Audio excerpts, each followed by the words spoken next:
Hey there, sports history fans. Arnie Chapman of Fantasy Football Origin Stories here to tell you about a new way to play fantasy football this upcoming season. Tailgate Fantasy Sports is the game you've been waiting for. It's a new type of fantasy football that's totally free and easy to play. Just sign up with your email, pick your favorite NFL team, and set a 3-man lineup using only players from that team. Rotate 2 players each week and add power-ups to boost your players' scores. The best part? 1 random power-up drops every week. Now, it's not going to replace your existing leagues. In fact, it might be the way to get some of your favorite players on your home team. Because we all know how hard it is to get your hometown team's players in your home league, right? That is, if you truly follow some semblance of an ADP. I mean, come on. You think I'm getting Amon-Ra, the sun god, at market value in my home league? Pick number 7? You gotta be kidding me, dude. Get all the rules over at tailgatefantasysports.com. But the real action happens at tailgatefantasy.io. Tailgate Fantasy Sports, where true fans rule the game. Join now and help us put the word fan back into fantasy football. One of the most dominant teams in the third Pro Football League, called the American Football League, were the Dallas Texans, who changed into Kansas City Chiefs franchise later on. Our Pro Football Dynasty series search continues as we ask the question, should the 1960s Kansas City Chiefs be considered a Pro Football Dynasty? We'll find out more about that and the answer in just a moment. This is the Pigskin Daily History Dispatch, a podcast that covers the anniversaries of American football events throughout history on a day-to-day basis. Your host, Darren Hayes, is podcasting from America's North Shore to bring you the memories of the gridiron, one day at a time. So as we come out of the tunnel of the Sports History Network, let's take the field and go no huddle through the portal of positive gridiron history with pigskindispatch.com. This podcast is part of the Sports History Network, your headquarters for the yesteryear of your favorite sport. You can learn more at sportshistorynetwork.com. Hello, my football friends. This is Darren Hayes of PigskinDispatch.com. Welcome once again to the Pig Pen, your portal to positive football history, and welcome to our next edition of trying to find teams that can be considered to be a professional football dynasty. Now, when we started out this mission, we told you that we wanted to find out who was a dynasty and who was not. So we tried to come up with the very definition of Pro Football Dynasty, and we pulled the experts and historians and asked a series of questions and came up with some data points to find and make the criteria to be considered what a Pro Football Dynasty is. The responses were tabulated and averaged, and the components that need to be met are, we'll remind you again, the winning and a contending team for at least 6 consecutive seasons in their respective leagues. The franchise must have also had claimed 3 championships or the equivalents of a league title in that time, a league percentage winning of .660 or better over that span of years, and no other dynasty could reign during this span in that same league. Not much room at the top there. And we also have a dominance level score of 620 or better. Remember, dominance level is a championship wins plus championship losses times 0.5, and they get a quarter point for playoff appearances where they lost, divided by the total amount of years. 6 is the average point differential per game of 7 points or more.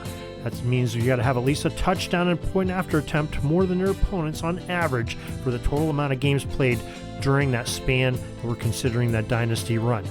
And lastly, they must be ranked in the top 20% of the league that they played in over that span. Now, we may also consider some other conditions or circumstances that might make a difference in determination, such as the core group consistency, winning streaks, and other things like that, maybe losing a bunch of championships in a row. That all could factor in to maybe cancel out some that didn't make the first 7. Now, we'll take a look at these 7 pillars of the dynasty above, and we'll put those stats and numbers of this week's team, the 1960s American Football League Dallas Texans / Kansas City Chiefs, to determine if that era of the franchise is worthy of the moniker. All right, you've heard us say Dallas Texans / Kansas City Chiefs. Now, the Dallas Texans in no way should be connected or confused with the Houston Texans of the National Football League we know today. The Texans of Houston are a totally different franchise, totally different team, no connection at all. The Dallas Texans were one of the charter members of the American Football League in 1960. The team was founded by Lamar Hunt, who also founded the AFL after being sort of shunned and turned down by the National Football League to get a franchise in that league. The Texans played their home games at the Cotton Bowl in Dallas, Texas. And in 1963, after some debate and some argument and some territorial fights, which we've talked about in some other episodes and with some authors, because of the Dallas Cowboys starting up, Hunt decided to move the Texans to Kansas City, Missouri, where they could own the entire town by themselves, not have to share it with the Dallas Cowboys of the NFL. The team was renamed the Chiefs, and they continued to enjoy success in Kansas City. Because we didn't tell you that the Texans-Chiefs franchise was one of the most successful teams in the early years of the AFL, which started in 1960. They won the AFL championship in 1962, the Dallas Texans did. And in 1966, that remade team, the Kansas City Chiefs, won the AFL title in 66. Kansas City also won the AFL in 1967, which earned them the right to appear in the first AFL-NFL World Championship game, which was later called what we call it by today, Super Bowl I. That was in 1967, where they lost to the Green Bay Packers, the NFL champions. Remember, even though in writing and in promise that the two leagues had merged at that point, they really were playing as the AFL and the NFL. There was no AFC and NFC for another couple of years later. Now, the Chiefs again won the AFL championship in 1969 and went on to defeat the Minnesota Vikings in Super Bowl number 4. Now, the franchise era that we will consider for this exercise is going to cover the years of winning that they did have. So we're going to go from 1962 Dallas Texans team, go for the whole transformation of the Dallas Texans and the move to Kansas City to become the Chiefs, and all the way up to the 1969 Kansas City Chiefs season where they won that Super Bowl. Now, besides owner Lamar Hunt, the one consistent person associated with the success of the teams was head coach Hank Stram. Now, Hank Stram was a very interesting individual. He was born in Chicago, Illinois in the 1920s, and he was an American football coach who's best known for that great 15-year tenure with the Texans-Chiefs franchise of the AFL. He played college football at Purdue University and was a two-way player. And after graduating from Purdue, Stram served the United States Army during World War II. After the war, Stram began his coaching career as an assistant at Purdue, and then he served as an assistant at Notre Dame and Miami of Florida before being hired on as that head coach of the Dallas Texans in 1960, the inaugural year of the Texans and the AFL, which was that new fledgling league at the time. So he was connected with the team right from the get-go. Lamar Hunt targeted him, he got his man, and he got the right man for the job as well. Well, one of the things that Hank Stram did was he needed to get a signal caller, and eventually he got from the 1957 Pittsburgh Steelers draft, where he served as a backup, a quarterback by the name of Len Dawson. Now, Dawson was born in Alliance, Ohio, and ended up being a Pro Football Hall of Fame quarterback, and he played college football at Purdue. So perhaps there was a connection there that Stram knew of Dawson because of that Purdue, and I'm sure it probably was. He still had the connection there. He became the top pick in 1957 NFL draft by the Steelers. He was a backup there, and then he went to Cleveland until in 1962 he found his way to the AFL's Dallas Texans roster. Probably no big mistake there with the familiarity that Hank Stram had with him. And another person that was the perfect guy for the job to be that signal caller. Well, now you have that golden triangle, the triumvirate of the Chiefs' great era of football, the 1960s. Lamar Hunt as the owner, Hank Stram as the coach, Len Dawson as the signal caller, and he ended up becoming one of the great teams of those 1960 eras. And Len Dawson was one of the most prolific passers in NFL history, as he was named to the AFL's most valuable player 3 times with the Chiefs during that. So that triangle is very important, because that is one of the prerequisites that you see that usually means you're going to have a pretty dominant team when you have a solidified quarterback, coach, and owner for that long period of time. It doesn't always happen that way, but that's a very good sign that maybe they're on a way to becoming a dynasty, and we'll find out about that more as we put the AFL's Kansas City Chiefs Dallas Texans team to the test in our 7 pillars that we mentioned earlier, right after this. The memorable moments were many. Franco Harris's immaculate reception, Roger Staubach's Hail Mary. But the decade's greatest teams were defined by defense. Author Michael McCambridge.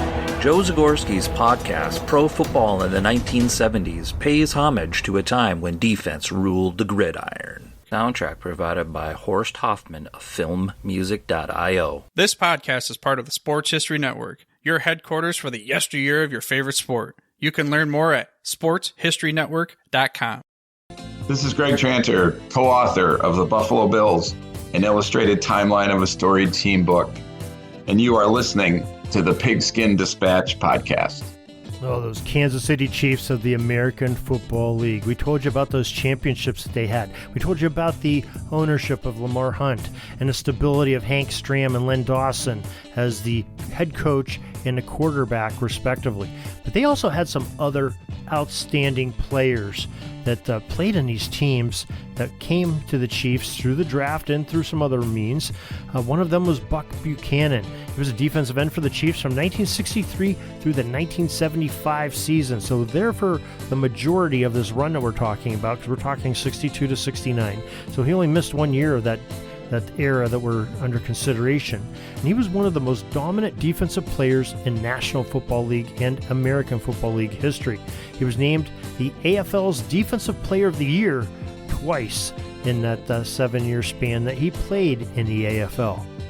Another great player was linebacker Bobby Bell of the Chiefs. He played there from 1963 to 1974. So again, another key component that only missed that first year with the Dallas Texans winning the championship. And he was one of the most versatile players in NFL history. He was named as the AFL's Defensive Player of the Year once. So out of that 7 years, we have 2 of the AFL's Defensive Player of the Year in the same defensive scheme. And they were there for a long time, and those 2 gentlemen. We also had another man that was on the defensive side that was outstanding. Born August 21st, 1945 in Clover, Virginia, Willie Lanier, a linebacker from Morgan State University from 63 to 66 was born. Now, Lanier earned first-team All-American honors after his junior season, and under the instruction of training Hall of Fame coach Earl Banks, Willie was a member of some great Morgan State squads and went to bowl games in 65 and 66, winning both and holding opponents to 0 total yards on offense in that 1965 game, and Lanier was a big part of that. Yeah, I said 0 yardage in that ball game. That same year, Lanier led a stubborn defense that held opponents to 129 yards rushing all season long and a total of 732 yards of total offense against them. That's pretty stout, if I'd say so. And that linebacker was a key part of that. In 1966, as an offensive guard, he used his strength to open up holes for the offense, which rushed for 2,220 yards in 8 games for the footballfoundation.org. Great two-way player, still holds a school record for tackles in a game with 26. Now, Willie Lanier was into the College Football Hall of Fame for his outstanding play soon after that. And after college, the man they called the Honey Bear played pro football for the Kansas City Chiefs, where he was a 5-time All-Pro middle linebacker. Years later, in 1986, Willie was elected to the Pro Football Hall of Fame. Now, that is an outstanding player there as well. But they also put points on the board. You know, they had Len Dawson throwing touchdowns, of course, and leading a great offense. But how about the kicker? Jan Stenerud was his name. He was a kicker from the Chiefs from 1967 to 1985, and that's a pretty long time, and he was one of the most accurate kickers in National Football League history. He was named to the Pro Bowl 15 times. So he sort of caught the tail end of that, great Chiefs team that we're talking about here. Same with Lanier, but they were members of it. Even though they were 2 or 3 years in, they were still members of it, still contributed, and they had a Super Bowl run there in that time too. Now, we got to get to the numbers. We've talked about the players. We've talked about the ownership. We've talked about the coach. Let's get into our numbers and compare them to our pillars of what we have here. In 1962, the Dallas Texans went 11-3. They were 5-7, a losing season in 1963. 64, they were 500, 7-7. In the AFL in 65, the Chiefs were 7-5. Then they exploded, went 11-2 in 1966, 9-5 in 67, 12-2 in 68, and in 1969 they were 11-3. So very good production there, except for that 1963 season, which we'll get back to in just a moment here. So let's go through our 7 pillars and figure out what they did. Well, the franchise was not a winning and contending team for at least 6 consecutive seasons in their respective league. 1963, the Chiefs were that sub-500 season of where they were 5-7. So that sort of broke up that 6th season. So there's a check mark against them. They don't make it on the first pillar. Second pillar, did the franchise win 3 championships in equivalence of the AFL title during that span? Well, yes, there may have been a loss that we know as Super Bowl I, but the AFL was technically separate league from the NFL that season, and they won the AFL. So they also won it all in 1962 as the Texans, and in 1969 when they won Super Bowl IV. So there's 3 titles in that 8-year span. If we're going to give them credit for that, they hit that pillar. The team did not make the grade on winning percentage. They were really close. The Texans Chiefs held a winning percentage of .657, so they just missed out on that .660 winning percentage that we had gone by our experts and said that's what they need to do over the span of years that we are being considered for. Now, there was also some contenders in the 1960s AFL during that same span that have valid contention for being the top AFL team of the 1960s. So you can't say that the Chiefs were the most dominant team of the AFL. You had some great Buffalo Bills teams there in the middle. They won 2 championships in a row. How about the Houston Oilers? They won early and they had some success in the middle as well. And how about the Oakland Raiders? Near the end of the AFL, they were a pretty strong team and were in contention. So you have the San Diego Chargers were up there. So there's a lot of teams that were vying for that AFL title, and the Chiefs weren't the only one. So probably we cannot consider them to be the most dominant team with no other teams better than them in the league criteria for that 8-year span. So they don't make the grade on that one. The franchise in that 8-year span reached a dominance level score of 500. And it did not hit the required threshold of 620 or better, so they failed another mark. But they did, with the Dallas and KC teams of the year, did go above average in point differential per 7 points. They reached 9.47 point differential per game average, scoring more than their opponents. That's almost 10 points per game. That's pretty good. And they did rank in the top 20% of the league that they played in over that span. They were always right up there in contention, but weren't always winning at all or weren't going to championship game, but they were in that top 20% of the league. So if we look at those 7 pillars, well, they fell short on 4 of the 7. So that cuts them a little short of being called a dynasty. But we also said that there are some other considerations we'll make. The final result of the 1960s era Kansas City Chiefs teams, they had some very good teams and people on staff, but do not meet that criteria to be called a football dynasty. But that golden triangle we talked about, the consistency of having Lamar Hunt as the owner, Hank Stram as a coach, Len Dawson as a quarterback, might be able to make up for one of those deficiencies of missing the pillar. And probably the winning percentage that they just missed by percentage points. But there's still 3 glaring holes preventing us from saying that they are a football dynasty based on the criteria that came up. So the verdict, The 1960s Kansas City Chiefs are not a dynasty, but they are under the class of a darn good team, filled with legendary people, plays, games, and stories that we can all appreciate and we still talk about today, some 50 or 60 years later.